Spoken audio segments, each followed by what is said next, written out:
Olá pessoal, hoje vamos dar continuidade ao nosso conteúdo, ao nosso capítulo de número 7. A gente está estudando aqui o processo de independência do Brasil. A gente já viu porquê desse nome, processo. A gente viu que a independência do Brasil ela não veio de uma única vez, ela veio em etapas, e é por isso que a gente costuma chamar de processo, né? E antes da independência vieram várias lutas pela independência. Nós chegamos a ver a influência, como as ideias iluministas, as revoluções francesas, americanas, e nós chegamos a ver dois movimentos, que foi a Conjuração Mineira e vimos também a Conjuração Baiana. Vimos de que fato houve a participação popular nesses movimentos, né, do povo. Eram movimentos que, como queriam a independência do Brasil, tinham vários interesses. Os interesses dos mais ricos, que era não pagar imposto, e o interesse do povo pobre, humilde, que era o interesse de liberdade, de não ser explorado, né? E nós vimos de que forma os mais populares, tanto na Conjuração Mineira como na Conjuração Baiana, foi justamente quem foi mais punido por esses movimentos. Vimos a figura de Tiradentes, né? Vimos de que forma os escravos, ex-escravos baianos foram também punidos com a execução, esquartejamento, né? E hoje nós vamos estudar da página 150 até a 156 e vamos ver a continuação desse processo, né? Vimos duas lutas brasileiras pela independência do Brasil, que tiveram a participação tanto de homens ricos como de pobres, e a gente vai ver de que forma os próprios portugueses, porque como eles foram passando a contribuir com a independência do Brasil. Mas antes disso, colocar aqui bem rápido para nós darmos uma olhada na nossa atividade da semana passada. A nossa atividade foi composta por 5 questões, a 1, a 2, a 12, a 13 e a 15. A primeira questão, ela trazia quais ideais do iluminismo influenciaram a Revolução Americana. Então a resposta seria as ideias de governo republicano com participação dos cidadãos nas decisões políticas e de direito de escolher seu governante por meio do voto. Tio, eu fiz um pouco diferente, falando a mesma coisa. Posso deixar? Pode, tá ótimo. É para a gente ver quais eram as ideias, né? 2. Quais ideais da Revolução Francesa influenciaram a Conjuração Baiana? Resposta: ideais de liberdade do povo e do governo republicano. Tio, eu coloquei ideais de igualdade, de direito e de liberdade. Posso deixar? Pode também. A questão 12. Ela tinha um gráfico para a gente dar uma olhada, né, sobre a produção de ouro e vinha perguntando da A a C. A. Qual capitania brasileira produziu maior quantidade de ouro no século XVII? Resposta: Minas Gerais. B. Em que ano o Brasil produziu maior quantidade de ouro? Quantas toneladas foram produzidas este ano? Resposta: ano de 1754, quando foram produzidas 15,8 toneladas de ouro. C. Estabeleça relações entre a Conjuração Mineira e o declínio da produção de ouro em Minas Gerais. A resposta é pessoal, clara, mas tem que ser dentro do conteúdo, né? A Conjuração Mineira ocorreu em 1789, motivada pelos excessivos impostos portugueses sobre o ouro brasileiro. Pela análise do gráfico, é possível perceber que, nessa época, a produção de ouro estava em pleno declínio, caindo, né, no Brasil, inclusive em Minas Gerais. Então, eu coloquei diferente, eu coloquei que a coroa portuguesa estava cobrando cada vez mais imposto e a produção de ouro estava caindo em Minas Gerais, está certo? Está certo também, ok? É só para a gente ter essa noção, né? Que À medida que eles cobravam mais impostos, a produção de ouro era caindo. 13ª questão, tinha um texto para a gente ler, né? E tinha a A e a B. A A dizia assim: identifique no texto e escreva no caderno os trechos no manifesto em que se refere aos seguintes tópicos. Aí tinha tópico A, B, C e D. Por exemplo, tópico A, abolição da escravidão. A resposta no texto dizia assim: no que respeita a inutilidade da escravidão do mesmo povo tão sagrado e digno de ser livre. O tópico B dizia: o fim do domínio Portugal. A parte do texto que corresponde a isso dizia: para que seja exterminado para sempre o péssimo jugo ruinável da Europa. C. O livre comércio com a França. Medidas tomadas para o socorro estrangeiro e progresso do comércio de açúcar, tabaco para o Brasil e todos os mais gêneros de negócio e mais viveres, contanto que aqui virão todos os estrangeiros tendo porto aberto momente à nação francesa. Então essa era a parte que correspondia à defesa do comércio com a França. E o tópico D dizia: o aumento do salário dos militares. A parte do texto que corresponde a esse tópico era: manda o povo que cada um soldado receba de soldo 2 tostões de cada dia, além de suas vantagens que serão relevantes. Os oficiais terão aumento de posto e soldo, segundo as dietas. Então, aqui está a parte do texto que correspondia a cada um desses tópicos, de A a D, e a B dizia assim: por que os líderes da Conjuração Baiana tentaram negociar com o governo francês? Resposta: porque na época a Inglaterra e a França eram grandes potências mundiais. Já que Portugal era parceiro da Inglaterra, restava ao Brasil buscar apoio da França para lutar contra o colonizador, que era Portugal, né? Então o fato da França ser inimiga da Inglaterra poderia querer ajudar os baianos a ficarem independentes de Portugal, né? Porque Portugal era parceiro de quem? Da Inglaterra, logo era inimigo da França. 15. Observe a charge, a gente tinha aquela charge dos 2 garotos, né? E diz assim: qual é o título da charge? O título é Brasil, Jovens Negros. Aqui tem correm, erro de digitação aqui, mas morrem. Jovens negros, eu acho que foi até o corretor. Jovens negros morrem. Não, desculpe. Eu que estou confundindo antes de ler. Jovens negros correm maior risco de morte. Brasil, 2 pontos. Jovens negros correm maior risco de morte. Essa era o título da charge. B. Faça uma descrição da charge. Resposta: a charge mostra um jovem negro e um jovem de pele branca, os dois com a mesma roupa. No entanto, sobre o jovem negro há um enorme alvo e no jovem branco um bem pequeno. Isso significa que jovens negros são quem mais morrem no país, né? Tio fez uma descrição diferente. Posso deixar? Pode, né? Dependendo também da descrição, né? A C, realize. A C diz assim: realize uma pesquisa sobre o número de jovens mortos no Brasil de acordo com a cor da pele na atualidade. Se possível, colete dados da região onde você mora.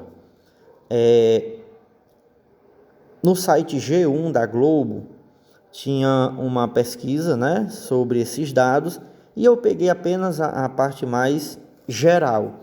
E ela diz assim: o relatório mostra que em 2018 os negros representaram 75,7% das vítimas de todos os homicídios. Isso significa que a cada 10 pessoas mortas, pessoal, entre 7 e 8 são negros. Apenas 2 ou 3 pessoas têm a pele de outra cor, né? A cada 100 pessoas, 75, 76 são negras, né, assassinadas no Brasil. A cada 100, apenas 24 ou 25 pessoas são de pele de outra cor. Isso é um número muito alto, né? Muito mesmo. São 3/4, né? São pessoas de pele negra. Isso vem do nosso passado, né? Da escravidão.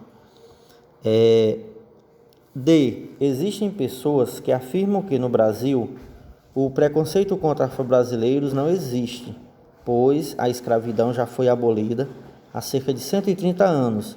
Você concorda com essas pessoas? Justifique sua resposta. Vocês podem botar a resposta pessoal de vocês, né? Eu coloquei aqui a minha para servir de exemplo. Não concordo. Por quê? Mesmo com o fim da escravidão, os negros permaneceram sendo excluídos da sociedade e sendo obrigados a ocupar os piores trabalhos da sociedade. Então, não é verdade que não existe racismo, né? Se a gente olhar só para a questão do fim da escravidão, tá bom? Essa era a nossa correção, então a gente volta agora ao nosso conteúdo de hoje.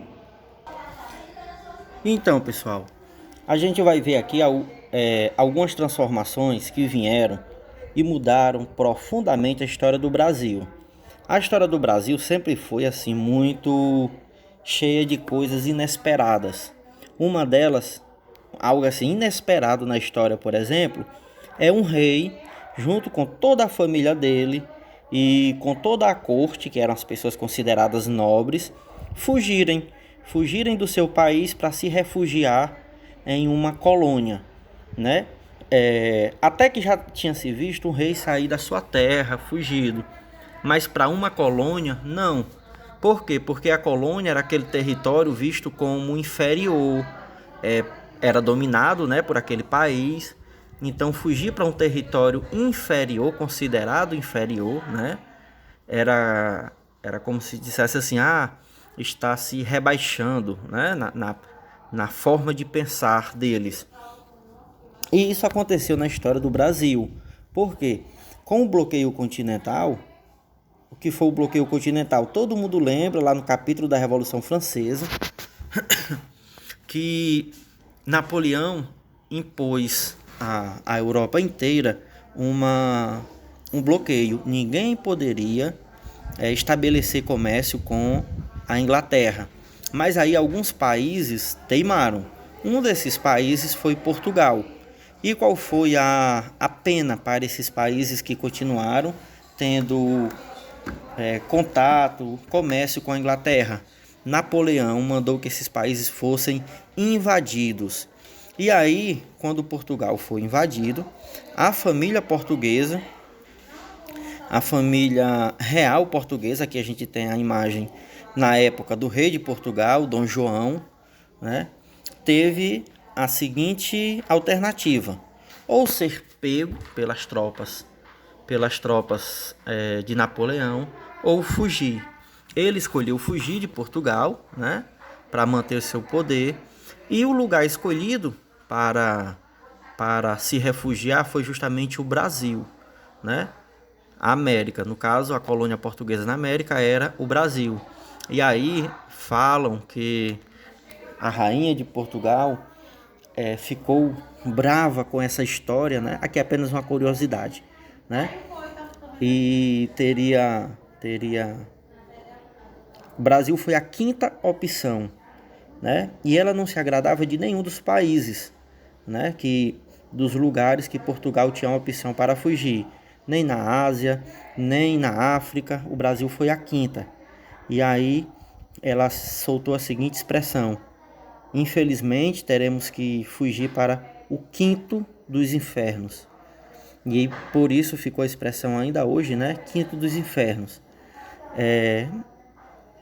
Pois bem, isso é só para a gente ver o quanto a história do Brasil ela é cheia de fatos curiosos importantes. A vinda da família real para o Brasil aconteceu em 1808. Gente, um rei para ir embora para outro lugar não era só um ato de simples mudança.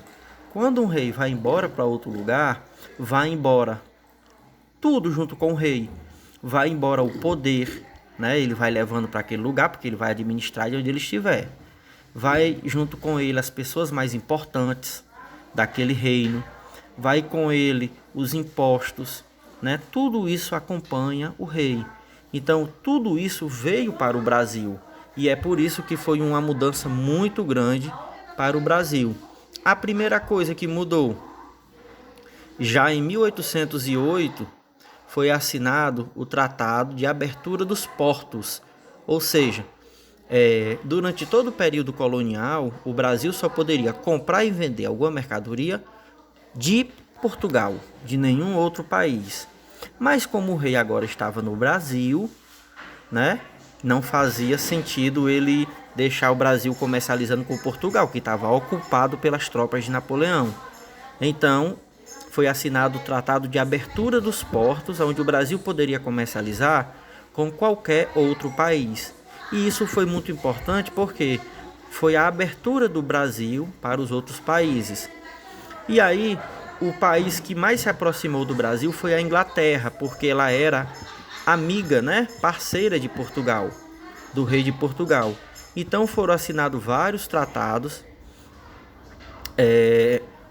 com a Inglaterra. Um deles foi o Tratado de Navegação e Comércio, aonde garantia aos comerciantes ingleses que quisessem vender seus produtos no Brasil, que pagaria apenas 15% de imposto sobre a mercadoria, né? Já outros produtos, como o próprio Portugal, pagaria ainda mais, 16%, e de outros países 24%. Isso quer dizer que qual era o produto mais barato que ia chegar no Brasil? O da Inglaterra.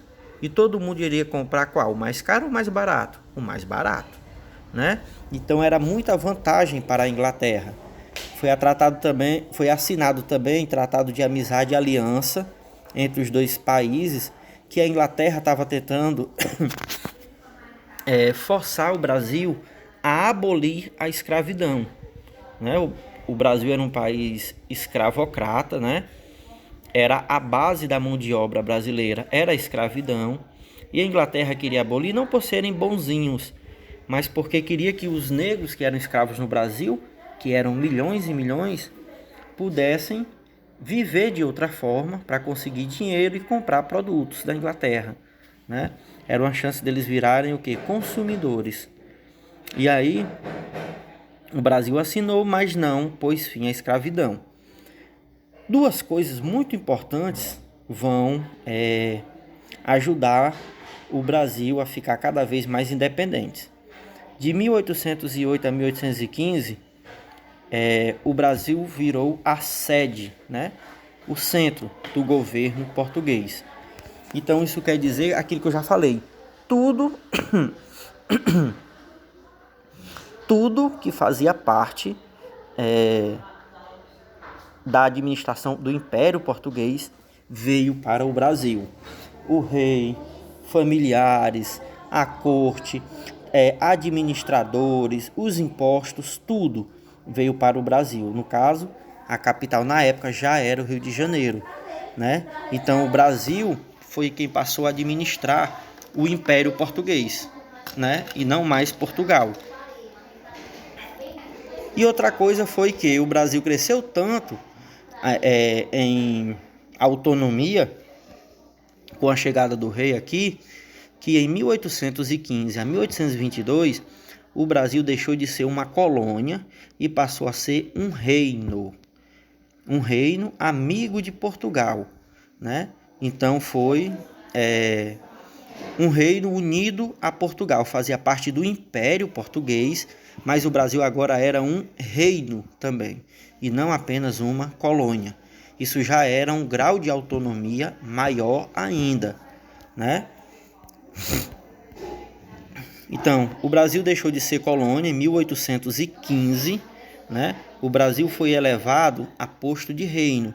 Isso queria dizer o quê? Aqui é a imagem de Dom João, né? Com a corte, toda a corte, retratando aqui a chegada de Dom João, à Igreja do Rosário. Então, Dom João, junto com uma parte da corte, da família, né? Pois bem, isso queria dizer, gente, que a partir de 1815, o Brasil era um reino, juntamente, né? Fazia parte do Império Português, pertencia ao rei, mas era um reino também, assim como Portugal. Isso quer dizer que o Brasil iria ter seu próprio governante independente? Não. Ele devia obediência a Portugal, mas era muito diferente de antes, né? Onde era uma simples colônia. Algumas decisões podiam ser tomadas no Brasil mesmo, né? O Reino Unido de Portugal, Brasil e Algarves.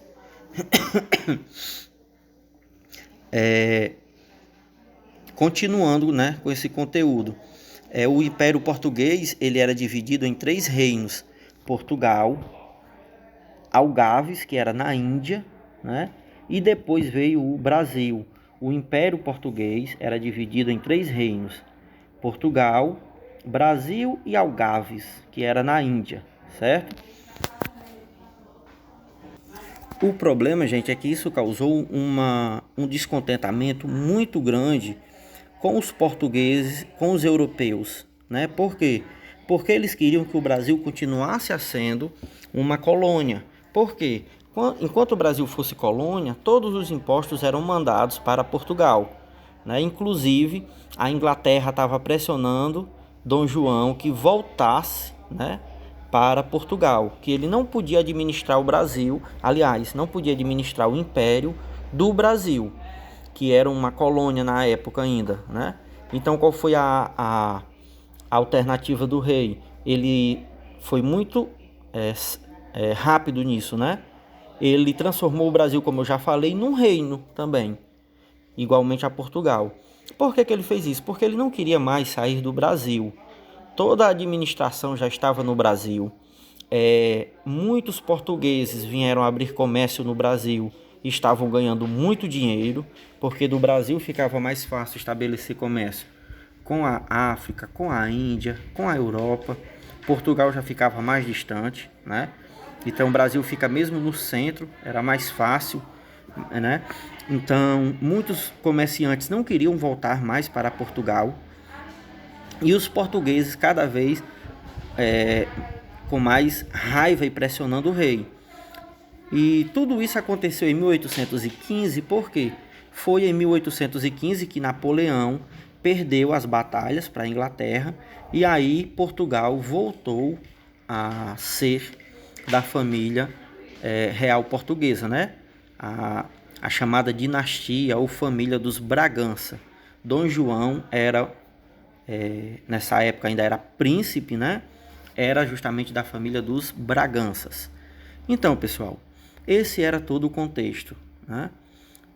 A família real portuguesa, o rei, nem muitos homens ricos portugueses queriam voltar mais para Portugal, mas uma parte da elite portuguesa que estava lá, que estava sentindo o prejuízo, que o comércio agora se dava pelo Brasil, não por Portugal, os impostos ficavam no Brasil, não iam mais para Portugal, estava querendo que o rei retornasse, né? E deixa eu ver aqui.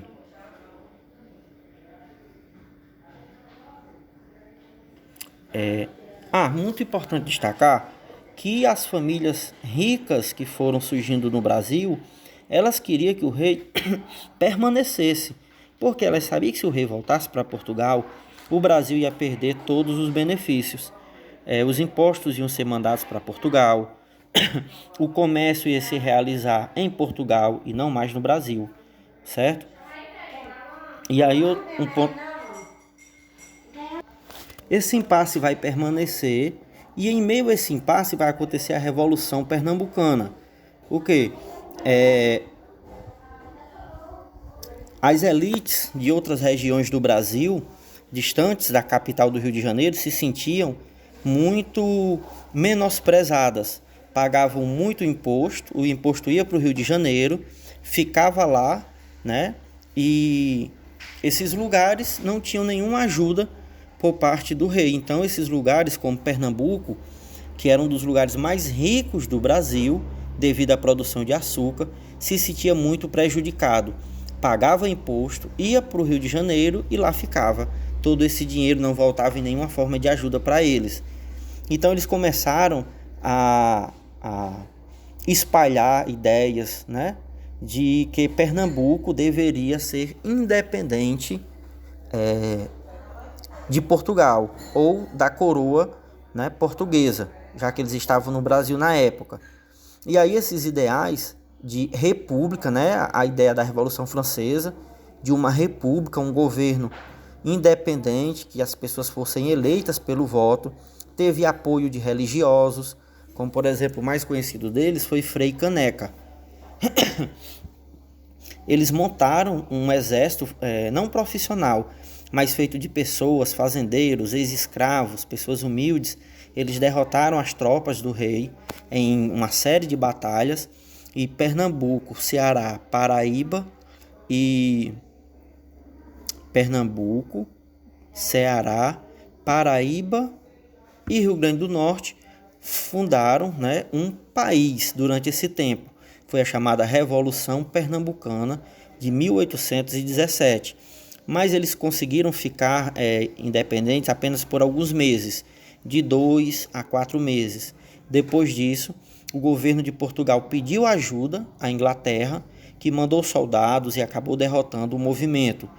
Várias pessoas foram presas, executadas, dentre eles Frei Caneca, que era um padre muito conhecido, que lutava pelo direito dos mais pobres, dos mais humildes, dos explorados, né?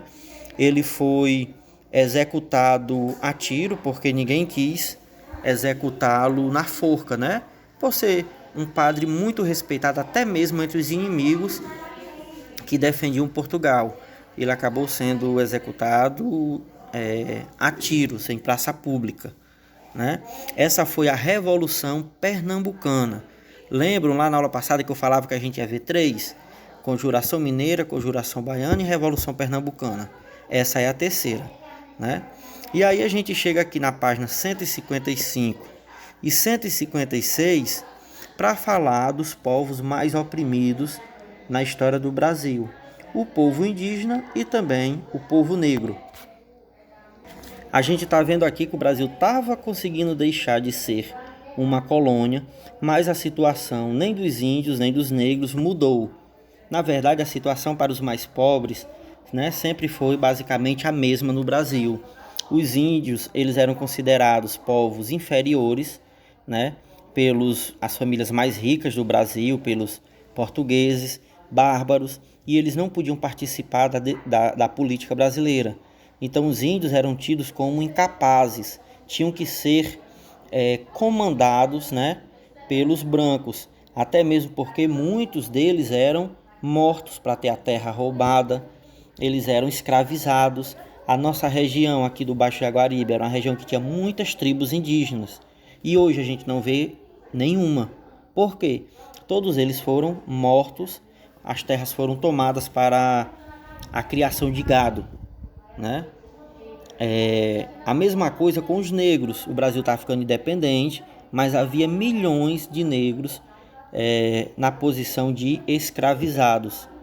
E isso, gente, é uma marca da história do Brasil. Os mais pobres, que são descendentes de índios, nós, estamos falando de nós, a população trabalhadora, humilde, né? E a população descendente de negro, né, vem dessa história. Os negros e os índios, eles sempre foram oprimidos, foram assassinados. Ainda hoje a gente viu lá na nossa correção da atividade, né, que 75% de todo assassinato do Brasil é de negros. Por que disso? É uma herança desse passado colonial, né? O Brasil é um dos países mais preconceituosos do mundo. Preconceituoso com quem tem a pele escura, com quem é mais humilde, é preconceituoso também com as mulheres, é um país muito machista, né? E tudo isso vem de quê? Da nossa história da escravidão, ok? Então é importante a gente saber que o preconceito, que a desigualdade, pobreza, machismo, tudo isso vem da nossa história. Tem um porquê, não é por acaso, certo? Os negros, os índios sempre tiveram suas terras, seus direitos roubados, e por causa disso os filhos deles, os netos, não foram tendo condição de melhorar de vida, foram ficando com os piores trabalhos, entrando no mundo da violência, né? E por causa disso, ainda hoje as consequências são quem? Muitos jovens negros que estão aí morrendo no tráfico, na violência, ou em ações policiais que entram lá na comunidade, né? As comunidades de periferia, pobre, e atira mesmo, né? Então tudo isso faz parte da nossa história, que é uma consequência da escravidão, né? E do nosso passado colonial. Então esse é o nosso conteúdo de hoje, que vai desde a vinda da família real portuguesa ao Brasil até o preconceito contra os negros e os índios, nesse mesmo período, durante a colônia. A gente retorna agora, vimos um pouco da Revolução Pernambucana, né? O incômodo, né? Os motivos em pagar impostos para Portugal, ia para o Rio de Janeiro e não voltava mais para Pernambuco, né? Vimos que o Brasil passou a ser um reino também, pertencente a Portugal, mas um reino com muita independência também, em vista uma colônia. E a gente finaliza aqui e vamos fazer a nossa atividade lá no grupo, certo?